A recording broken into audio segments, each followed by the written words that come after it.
বিষয়ে আপনাদের উদ্দেশ্যে আমরা জনগণের উদ্দেশ্যে জানান দিতে চাই যে মাননীয় বিরোধী দল নেতা জিতেন চৌধুরী মহোদয় গত 25 তারিখে এক চিঠি এবং ভিডিও আপনার আমাদের রাজ্যের মাননীয় মুখ্য সচিব এবং ডিএম ধলাইকে প্রেরণ করেন, যাতে উনি দাবি করেন তার মধ্যে ভিডিওর মাধ্যমে এবং চিঠির মাধ্যমে যে Mormari Tripura, wife of late Purnajoy Tripura, Taraban colony, north east Gandacherra, মানে গন্ডা ত্রিশা আমাদের যে জেলা মহকুমা রয়েছে, সেই মহকুমার তারাবন কলোনির একজন বাসিন্দা, গন্ডাছড়া সাব ডিভিশন। উনি উনার ষষ্ঠ সন্তান যেটা জন্মগ্রহণ করেছে, জন্মগ্রহণের পর 5,000 টাকার বিনিময়ে বিক্রি করে দিয়েছে। অভাবের তাড়না, অনটনের তাড়না, এবং আগের যে 5টা সন্তান ছিল তারপর যে ষষ্ঠ সন্তান জন্ম হয়েছে,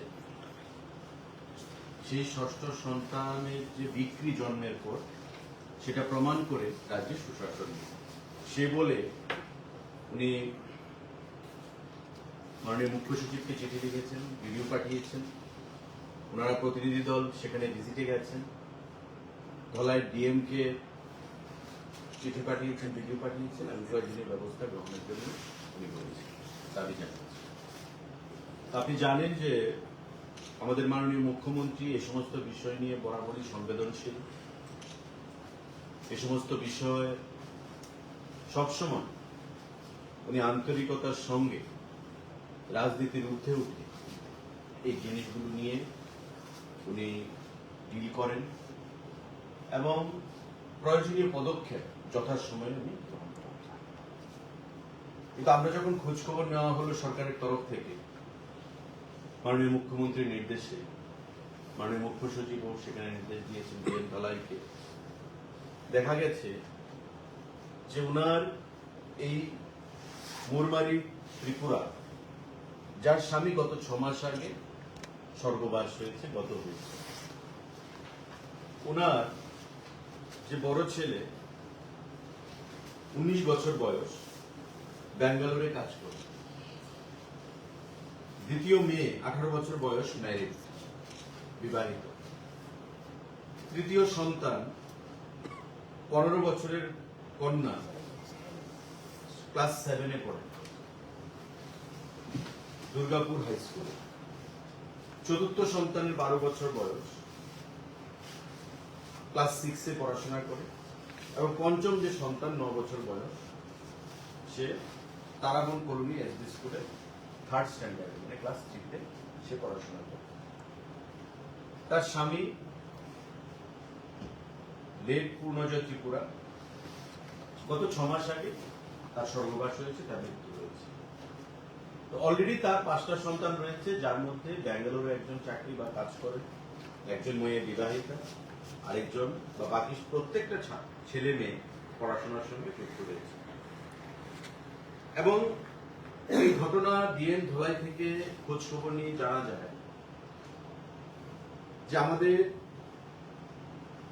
রেশন কার্ড যে রয়েছে, এই পরিবারের রেশন কার্ড রয়েছে, এবং প্রতি মাসে যে পরিমাণ জিনিসপত্র রেশন কার্ডের মাধ্যমে প্রদান করা হয়, সমস্ত কিছু জিনিসপত্র তারা গ্রহণ করছে। অর্থাৎ এমনও নয় যে তার রেশন কার্ড নেই, বা সরকারিভাবে রেশন শপের মাধ্যমে যে প্রয়োজনীয় জিনিস প্রদান করা হয় তার থেকেও তারা বঞ্চিত। সরকারি সমস্ত জিনিস তারা সেগুলো গ্রহণ করছে। ওনার স্বামী যখন মারা যায়, ওনার স্বামী মারা যাওয়ার পর উনি অন্তঃসত্ত্বা ছিলেন 6 মাসে, প্রায় 5-6 মাসের ছিলেন, অন্তঃসত্ত্বা ছিলেন। উনি চেয়েছিলেন যে এই ষষ্ঠ সন্তানটা যেন ডেলিভারি না হয়। ডাক্তারের সঙ্গে কথা বলেছেন, তো ধলাই জেলার ডাক্তাররা তার শারীরিক পরীক্ষা নিরীক্ষা করে এটা বলেছেন যে অলরেডি বেবি অ্যাডভান্স স্টেজে ম্যাচিউর স্টেজে চলে এসেছে, এটা কিছু করা যাবে না। তাই গত 22/5/2024 তারিখে তার ডেলিভারি হয় এবং উনি আরেকটা সন্তানের জন্ম দেন। জন্মের পর যে সন্তান উনি জন্ম দিয়েছেন, জন্মের পর উনি নিজের ইচ্ছায় একটা চাইল্ডলেস কাপল, যাদের শিশু সন্তান নেই, কি নাম, Binoy Kumar Debbarma, son of Shashichandra Debbarma of Ramsadhupara, west Tamakari VC, Hezamara block, আমাদের ওয়েস্ট ত্রিপুরা ডিস্ট্রিক্ট। ওনাদের কাছে নিশ্চয়ই ওনারা পরিচিত হবে, ওনাদের কাছে সেটা প্রস্তাব পাঠান 23/5/2024, অর্থাৎ উনি 22 তারিখে শিশু সন্তান জন্ম দিলেন এবং নেক্সট ডেতে 23/5/2024 তারিখে বিনয় কুমার দেববর্মার কাছে হেজামারা ওনার সন্তান হস্তান্তর করার সেখানে প্রস্তাব দেন। এবং আপনারা জানবেন নিশ্চয়ই, আপনার খোঁজ খবর নিয়ে নেবেন সাংবাদিক বন্ধুরা, যে CDPO, child development project officer and deputy collector DC, তারা এই ম্যাটারটাতে হস্তক্ষেপ করে। এবং এই যে আপনারা জানেন যে কারোর সন্তান যদি কাউকে হস্তান্তর করতে হয়, মানে দত্তক, আমরা বলি যে দত্তক নেওয়া, অ্যাডপ্ট করা, যদি দত্তক দিতে হয়, অ্যাডপ্ট করতে হয়, কিছু আইনি কিছু জটিলতা রয়েছে। এই আইনি জটিলতা ছিল এবং সেই আইনি জটিলতা থাকার কারণে সেই শিশুটাকে হস্তান্তর করা যায়নি, অর্থাৎ দত্তক নেওয়া সক্ষম হয়নি। মানে মিস্টার বিনয় কুমার দেববর্মা হেজামারা, যিনি চেয়েছিলেন সেই শিশুটিকে মানে দত্তক নিতে জন্মগ্রহণের পর, আইনি জটিলতার কারণে সেটা আর দত্তক নেওয়া হয়নি। এবং পরবর্তী সময়ে আমাদের chairperson of Tripura commission for protection of child rights ASHA কর্মী এবং অঙ্গনওয়াড়ি কর্মীদের উপস্থিতিতে সেখানে ভিজিট করেছেন এবং গন্ডাছড়াতে গিয়ে মহিলার কাউন্সিলিং করেছেন এবং ফার্দার ট্রিটমেন্টের জন্য মহিলাকে এবং মহিলার শিশুকে সেখানে হাসপাতালে সেখানে পাঠিয়েছেন, কুলাই ডিস্ট্রিক্ট হাসপাতালে ফর ফার্দার মেডিকেল এডুকেশন। অর্থাৎ যে মাটা জন্ম দিয়েছে তার শিশুকে 22 তারিখে, 23 তারিখে সে যেহেতু অলরেডি 5টা সন্তানের সে জননী, সে আর চাইছিল না যে আরেকটা সন্তানের জন্ম হোক। হাজবেন্ড মারা গেছে 6 মাস বা 5 মাস আগে। ডাক্তারের সঙ্গে যখন কথা বলেছে তার সন্তান যেন আর জন্ম না হয় তার উদ্দেশ্যে, ডাক্তারবাবুরা বলেছেন যে অলরেডি অ্যাডভান্স স্টেজে আছে, ম্যাচিউর স্টেজে আছে, কিছু করা যাবে না। বেবির জন্ম হলো, ডেলিভারি হলো 22 তারিখ। 23 তারিখে সে বিনয় কুমার দেববর্মা হেজামারার যে কোনো ব্যক্তি, তার কাছে তার শিশুটিকে দত্তক হিসেবে হস্তান্তর করতে চান। কিন্তু আমাদের কিছু ফর্মালিটিস রয়েছে, সিডিপিও, ডিসিএম সেখানে উপস্থিত থাকে এবং আইনি জটিলতার কারণে সেই হস্তান্তর বা দত্তক নেওয়া সম্ভব হয়। পরবর্তী সময়ে আমাদের চেয়ারম্যান, যে চাইল্ড রাইট প্রোটেকশন রাজ্যে, উনি অঙ্গনওয়াড়ি কর্মী, আশা কর্মী, তারা সকলে মিলে ওই জায়গাতে ভিজিট করেন গন্ডাপুর সাথে এবং মহিলাকে কাউন্সিলিং করেন। কাউন্সিলিং করে তাকে কুলাই যে ডিস্ট্রিক্ট হসপিটাল সেখানে প্রেরণ করেন ফর বেটার ম্যানেজমেন্ট বা বেটার ট্রিটমেন্ট। এটা হচ্ছে রাজ্য সরকার সেখানে। এখানে আমি আপনাদের বলেছি যে মাননীয় বিরোধী দলের নেতা জিতেন বাবু একটা চিঠি আজকে চিফ সেক্রেটারিকে দিয়েছে। উনি এখানে লিখেছেন যে উনার কথা চিফ সেক্রেটারিকে, যে সন্তান বিক্রি হয়েছে এবং তারা সেটাই দাবি করেছেন যে এই রাজ্যে সুশাসনের নামে যা চলছে, সন্তান বিক্রি হচ্ছে। আগে অনেকবার বলেছে যে খাদ্য নেই, অন্ন নেই, কাজ নেই, মানুষ সন্তান বিক্রি করে দিচ্ছে। এই জিনিসগুলো আমরা সিপিআইএম এর মুখ থেকে, কমিউনিস্ট পার্টির মুখ থেকে বরাবরই আমরা শুনতে পাই। এবং এই যে ঘটনা গন্ডাপুর শ্রীমতী মোরমারি ত্রিপুরা, সেই ঘটনাকেও সেভাবেই ব্যাখ্যা করা হয়েছে যে সন্তান বিক্রি করে দেওয়া হয়েছে। আসলে ঘটনাটা কি? 5 সন্তানের জননী, সন্তান চাইছিলেন না, ষষ্ঠ সন্তান চাইছিলেন না, যেহেতু ডাক্তাররা বারণ করেছে এবং অ্যাডভান্স স্টেজে ছিলেন, বেবির জন্ম হলো, তাই বেবিটাকে অন্য কেউকে দত্তক দিয়ে দিতে চেয়েছিলেন। আজকে সেই ঘটনাটাকে মানুষকে বিভ্রান্ত করার জন্য তারা সন্তান বিক্রি নামে সেখানে আখ্যায়িত করলেন এবং চিফ সেক্রেটারিকে, ডিএমকে ভিডিও পাঠালেন তাদের ভিজিটে এবং রাজ্যবাসীকে বিভ্রান্ত করলেন। এবং আপনাদের অবগতির জন্য আমরা জানাবো যে প্রতি মাসে রেশন শপের মাধ্যমে তারা সমস্ত জিনিস পাচ্ছেন। Process has been also initiated to provide state widow pension DM এর তরফ থেকে। আমাদের যে বিধবা ভাতা আমরা যেটা প্রদান করি, সেই বিধবা ভাতা প্রদানের জন্য প্রসেস শুরু হয়েছে। তার বাইরে ফিনান্সিয়াল অ্যাসিস্ট্যান্স তাকে দেওয়া হবে for education and improve nutrition তার ছেলে মেয়েদের জন্য, সে ব্যবস্থাটা রাজ্য সরকার সেখানে করছে। এবং আগামী দিনে এই পরিবারকে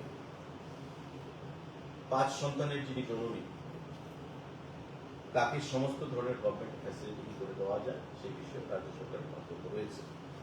কিন্তু আমি আপনাদের মাধ্যমে যেটা বলতে চাইছি সেটা হচ্ছে, ধলাই হচ্ছে একটা অ্যাসপিরেশনাল জেলা ডিস্ট্রিক্ট, এবং আপনারা জানেন যে আমাদের রাজ্যে এই অ্যাসপিরেশনাল ব্লক, অ্যাসপিরেশনাল জেলা, তাতে অধিক পরিমাণ অর্থ সেখানে খরচ করা হয়। রাজ্য সরকার, আমাদের জনপ্রিয় মুখ্যমন্ত্রী সে বিষয়ে বরাবর সেখানে আন্তরিক এবং সচেতন। জাস্ট অবগতির জন্য জানাবো যে আমাদের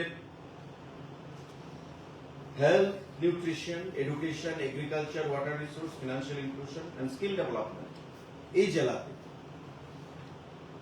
special emphasis on health education 18 থেকে 19 ডিস্ট্রিক্ট হ্যাজ রিসিভ 43 কোটি টাকা। 43 কোটি টাকা শুধু স্বাস্থ্য দপ্তরকেই সেখানে প্রদান করা হয়েছে। রেগা প্রকল্পে সেখানে এখন পর্যন্ত 74.19 লক্ষ ম্যান্ডেট তৈরি করা হয়েছে এবং 220 কোটি 62 লক্ষ টাকা highest expenditure in our state. 220 কোটি 62 লক্ষ টাকা 2023-24 অর্থবর্ষে সেখানে খরচ করা হয়েছে। অর্থাৎ অ্যাসপিরেশনাল জেলা হিসাবে 220 কোটি 62 লক্ষ টাকা এই ধলাই জেলাতে খরচ করা হয়েছে অ্যাসপিরেশনাল জেলা হিসাবে। পিএমএওয়াই আবাস যোজনা, সেখানে আমাদের 18,160টি ঘর স্যাংশন হয়েছে এবং 250 কোটি 21 লক্ষ টাকা সেখানে খরচ করা হয়েছে। অর্থাৎ এটাও আমাদের রাজ্যে হাইয়েস্ট। 18,160টি ঘর স্যাংশন এবং 250 কোটি 21 লক্ষ টাকা হাইয়েস্ট স্যাংশন আমাদের এই রাজ্যে ধলাই জেলাকে প্রদান করা হয়েছে। মাননীয় বিরোধী দলের নেতা অবগতির জন্য জানাচ্ছি, বিরোধী দলের অবগতির জন্য জানাচ্ছি যে TRLM, Tripura rural livelihood mission, আমাদের এই যে মহিলার যে ভিসি, উত্তর গন্ডা তুইসা ভিসি, সেখানে 915টা জব কার্ড হোল্ডার রয়েছে আমাদের, মানে রেগা প্রকল্পে একটা ভিসিতে 915টা জব কার্ড রয়েছে এবং 77 ম্যান্ডেজ অ্যাভারেজ বছরে সেখানে প্রদান করা হয়েছে। টিআরএলএম এর মাধ্যমে যে এসএইচজি গ্রুপ, সেই এসএইচজি গ্রুপকে 117টা এসএইচজি গ্রুপ সেখানে ওই ভিলেজে রয়েছে, 117টা এসএইচজি গ্রুপ এবং 819 জন মেম্বার রয়েছে এই 117টা এসএইচজি গ্রুপের মধ্যে। এবং তাদেরকে বরাবরই আপনারা জানেন যে টিআরএলএম এর মাধ্যমে যে এসএইচজি গ্রুপগুলো ফরমেশন হয়ে থাকে, তাদেরকে রাজ্য সরকার অর্থ দেয় যাতে তারা নিজের উপর স্বাবলম্বী হতে পারে। এবং ডিস্ট্রিক্ট অ্যাডমিনিস্ট্রেশন সম্পূর্ণভাবে ওই পরিবারকে সহযোগিতা করার জন্য পদক্ষেপ গ্রহণ করছে এবং নট অনলি ওই পরিবার, টোটাল ধলাই জেলাকে, যেহেতু অ্যাসপিরেশনাল জেলা, ধলাই জেলাকে আমাদের প্রতিটা বাড়িতে জল, প্রতিটা বাড়িতে বিদ্যুৎ, প্রতিটা বাড়িতে ঘর, ভাতা, সমস্ত দিক থেকে উন্নয়নের নিরিখে উন্নয়নকে ত্বরান্বিত করতে সেখানে প্রচেষ্টা চালিয়ে দেওয়া হচ্ছে। কিন্তু যে বার্তাটা, মেসেজটা মাননীয় বিরোধী দলনেতার নেতা থেকে প্রদান করা হয়েছে, বা চিফ সেক্রেটারিকে চিঠি আজকে দিয়ে বলছেন যে আপনাকে ধন্যবাদ জানাই, আপনি এই শিশুটাকে উদ্ধার করেছেন, আসলে গোয়েবলসীয় কায়দায় যেভাবে ওনারা প্রচার করেন তার থেকে তারা বেরিয়ে আসতে পারে। 5 সন্তানের জননী, ষষ্ঠ সন্তান উনি চাননি, কিন্তু হাজবেন্ড যখন মারা গেছেন, ওনার প্রেগনেন্সি রয়েছে, উনি অন্তঃসত্ত্বা ছিলেন, হাজবেন্ড মারা গেলেন, ওনার ইচ্ছার বিরুদ্ধে সন্তানের জন্ম হয়েছে, তাই উনি সন্তানকে অন্য কাছে, যাতে ভালোভাবে সেই সন্তানকে আরো বড় করা যেতে পারে, তার ভরণ পোষণের জন্য দিতে চেয়েছেন হেজামারার ব্যক্তির কাছে, বিনয় কুমার দেববর্মার কাছে। কিন্তু আইনি জটিলতার কারণে সেটা হয়নি। এর অর্থ এই নয় যে উনার হস্তক্ষেপে, অর্থাৎ বিরোধী দলনেতার হস্তক্ষেপে সেই সন্তানকে তার মার কাছে আবার ফিরিয়ে দেওয়া হয়েছে। আজকে ওনারা এটাই প্রমাণ করতে চাইছেন যে আমরা ইন্টারভেন করেছি, তাই প্রশাসনিক ইন্টারফিয়ারেন্সে হস্তক্ষেপে সেটা শিশুকে মার কাছে আবার দেওয়া হয়েছে। আসলে ঘটনা সম্পূর্ণভাবে মিথ্যা। এটা আমি ব্যাকগ্রাউন্ডটা আপনাদেরকে এই কারণে বললাম, কারণ মুখরোচক গল্প রটানো খুব সহজ, ক্রেডিট নেওয়ার প্রচেষ্টা করা, যেটা আমরা দেখলাম জিতেন্দ্র চৌধুরীর মাননীয় বিরোধী দলনেতার চিঠিতে, সেটাও পরিষ্কার যে আপনি হস্তক্ষেপ করেছেন আমার চিঠি পেয়ে, অর্থাৎ credit goes to me, credit হচ্ছে আমার, আমি মার কাছে শিশুকে পাঠিয়েছি। আসলে মা চাননি ষষ্ঠ সন্তানের জন্ম হয়েছে, এখন আইনি জটিলতার কারণে ডিসিএম এবং সিডিপির উপস্থিতিতে সেই মাকে আবার সন্তানকে মার কাছে ফিরিয়ে দেওয়া হলো। আইনি জটিলতার কারণে সেটা হস্তান্তর করা যায়নি, দত্তক নেওয়া যায়নি। কিন্তু সেটাকে ঘুরিয়ে আজকে তারা যেভাবে বললেন তা আমরা নিন্দা জানাই, এবং আগামী দিনে এই ধরনের বিভ্রান্তিমূলক বক্তব্য থেকে, বিভ্রান্তিমূলক যে রচনা, তার থেকে বিরত থাকার জন্য আমরা আহ্বান জানাই। আমাদের মাননীয় মুখ্যমন্ত্রী নেতৃত্বে যে সরকার আমাদের চলছে, প্রতিটা পরিবারকে কিভাবে সুশাসন প্রদান করা যায় তার জন্য আমরা আন্তরিক, এবং মাননীয় মুখ্যমন্ত্রী শুধু এই ঘটনা নয়, প্রত্যেকটা ঘটনা আপনারা দেখেছেন যে গত পরশুদিন যারা হায়ার সেকেন্ডারিতে ভালো ফলাফল করেছে তাদেরকে ব্যক্তিগতভাবে ডেকে এনে ওনার অফিসিয়াল রেসিডেন্সে সম্বর্ধনা প্রদান করেছে। আমাদের রাজ্যের ছাত্ররা যখন মণিপুরে আটকে গেল, মণিপুরের রাজ্যের আভ্যন্তরীণ সেখানে ঘটনাগুলির সময় রাত্রি 12টা-1টার সময় কেন্দ্রীয় মন্ত্রীর সাথে কথা বলে স্পেশাল ফ্লাইট স্যাংশন করিয়ে আমাদের শত শত স্টুডেন্টকে রিমস মণিপুর থেকে যারা মেডিকেল পড়ুয়া তাদেরকে আনা হলো। তাদের পরিবারের মা বাবা উৎকণ্ঠার মধ্যে ছিলেন। মাননীয় মুখ্যমন্ত্রীর কাছে গেছেন, আমাদের কাছে গেছেন। মাননীয় মুখ্যমন্ত্রী কেন্দ্রীয় সিভিল এভিয়েশন মিনিস্টারের সাথে কথা বলে ফ্লাইট স্যাংশন করিয়ে স্পেশালি তাদেরকে সেখান থেকে আনলেন। প্রতিটা ক্ষেত্রে আমাদের মুখ্যমন্ত্রী জনগণের জন্য ওনার যে চিন্তা ভাবনা, সচেতনতা, তার পরিচয় উনি বহন করছেন। স্বাভাবিকভাবে এই ধরনের ঘটনাগুলো দিয়ে আমাদের সরকারকে যেমন বদনাম করা যাবে না, মাননীয় মুখ্যমন্ত্রীকে বদনাম করা যাবে না, যেটা বিরোধী দলের চিঠিতে বা ওনার আগের যে ভিডিও বা আগের যে ওনার বক্তব্য তার থেকে সম্পূর্ণ পরিষ্কার। আমি আপনাদের মাধ্যমে তাদেরকে বলবো যে তাই গোবলসীয় প্রচার থেকে বিরত থাকতে, এবং আগামী দিনে যদি সঠিক কিছু করতে হয় আপনারা বলুন, সমালোচনা আমরা গ্রহণ করি। এটা এমন নয় যে বামফ্রন্ট সরকার যখন ছিল সমালোচনা সহ্য করতে পারত না, তারা গঠনমূলক সমালোচনা তারা সহ্য করতে হয় না। সমালোচনা করলেই, বিরোধিতা করলেই, গঠনমূলক বিরোধিতা করলেই তাকে বিরোধী হিসেবে আখ্যায়িত করতো, গণতান্ত্রিক ভাবে কথা বলা যেত না, তার কণ্ঠস্বরকে স্তব্ধ করে দেওয়া যেত। আমাদের সরকার, আমাদের দল, আমাদের মুখ্যমন্ত্রী, আমরা সে দিশায় চলি না। Of the people, by the people এবং ফর দ্য পিপল, সবকা সাথ, সবকা বিকাশ, সবকা বিশ্বাস, সবকা প্রয়াস, এই নীতিতে সরকার চলে। সুতরাং বিভ্রান্তিমূলক বক্তব্য থেকে বিরত থাকার জন্য আমরা আহ্বান জানাচ্ছি। Sir, there was a specific allegation in connection with the incident that the ration card of the lady was kept on mortgage and she was not receiving the benefits of the food department schemes.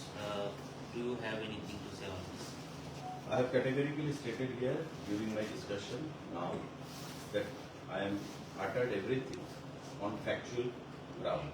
Whatever we have received from the PM Dalai, whatever reports we have from PM Dalai, we have stated according to the reports received from PM Dalai. Okay, and this family has got a valid ration card, and she is availing. This family has been availing all the government benefits under the scheme, various schemes.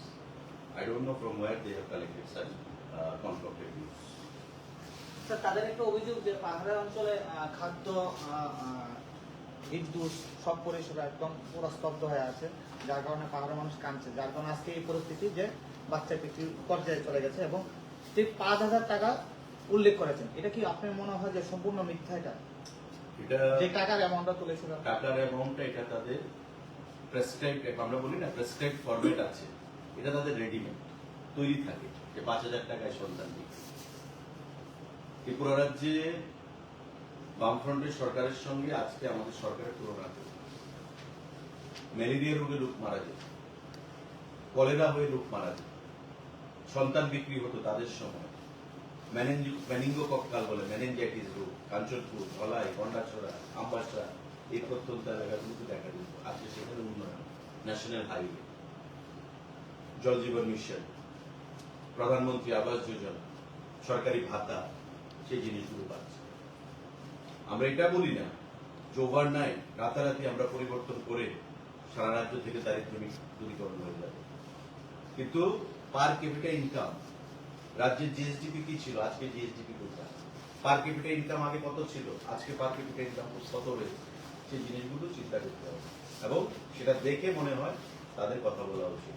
আসলে তারা data figure নিয়ে কথা বলে না, ওয়াদ বাধা, আমি যেটা বললাম প্রেসক্রাইব ফরম্যাট 5,000 তাদের মুখের বুলি রয়েছে, রেশন কার্ড বন্ধ দেওয়া আছে অভাবের কারণে, সন্তান বিক্রি করে দিয়েছে। আমি তো বললাম ফ্যাক্টস যেটা, যে 5 সন্তানের জন্য 5 মাস আগে স্বামীর মৃত্যু হয়েছে, উনি চাইছিলেন না ষষ্ঠ সন্তানের জন্ম দিতে। তো স্বাভাবিকভাবেই ডাক্তারের সঙ্গে যখন কথা বলেছেন, ডক্টররা বলেছে যে অ্যাডভান্স স্টেজ হয়ে গেছে, এটা কিছু করা যাবে না। তো স্বাভাবিকভাবে ওনার জন্ম দিয়েছে। উনি যেহেতু প্রথম থেকে রিলাক্টেন্ট ছিলেন, অনীহা ছিল উনি, তো স্বাভাবিকভাবে ষষ্ঠ সন্তানকে উনি দত্তক দিতে চেয়েছেন আরেকটা পরিবারকে যাদের কোনো সন্তান নেই। কিন্তু সন্তান দত্তক দিতে গেলে কিছু আইনি জটিলতা আছে, সেগুলোকে ফুলফিল করে সন্তান দত্তক নিতে হয়, অ্যাডপ্ট করতে হয়, যেটা করা হয়নি। তাই ডিসিএম এবং সিডিপিওর উপস্থিতিতে তার মার কাছে শিশুটিকে আবার পাঠিয়ে দেওয়া হয়। এর অর্থ কি এটা দাঁড়ালো যে উনি সন্তানকে বিক্রি করে দিয়েছেন? এর অর্থ কি এটা দাঁড়ালো যে উনি অভাবের তাড়না দিয়েছেন? এখন ওনারা গেছেন সে সন্ধান পেয়ে কিভাবে রাজ্য সরকারকে কালিমালিপ্ত করা যায়, মুখ্যমন্ত্রীকে কালিমালিপ্ত করা যায় রাজনৈতিক ফায়দা লাভের জন্য, এটা সস্তা রাজনীতি।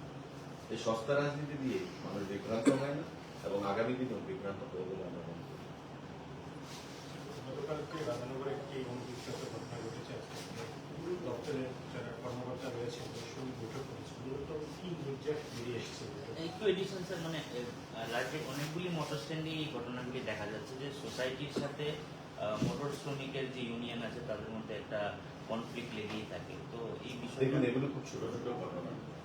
আজকে রাধানগর স্ট্যান্ডের যারা দায়িত্বে রয়েছে তাদেরকে নিয়ে আমাদের এসপি ওয়েস্ট, এসপি চাকরি, secretary transport, additional secretary commissioner, SDM, আমাদের চেয়ারম্যান টিআরটিসি এবং তাদের সদস্যদেরকে নিয়ে আমাদের এই চেম্বারে মিটিং হয় এবং পরিষ্কার ভাষায় তাদেরকে বলা হয়েছে যে আগামী দিনে পাবলিক সাফারিং করবে তাদের দোষ, মানে কোঅর্ডিনেশনের অভাবে, সেটা কোনো অবস্থাতেই বন্ধ করা হবে না।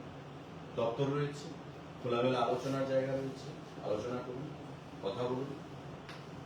অফিস রয়েছে, মন্ত্রী রয়েছে, আর কিছু হলে একটা জিনিস দেখা যাচ্ছে আজকাল মুখ্যমন্ত্রী বাড়ি ঘেরাও করতে চলে যায়।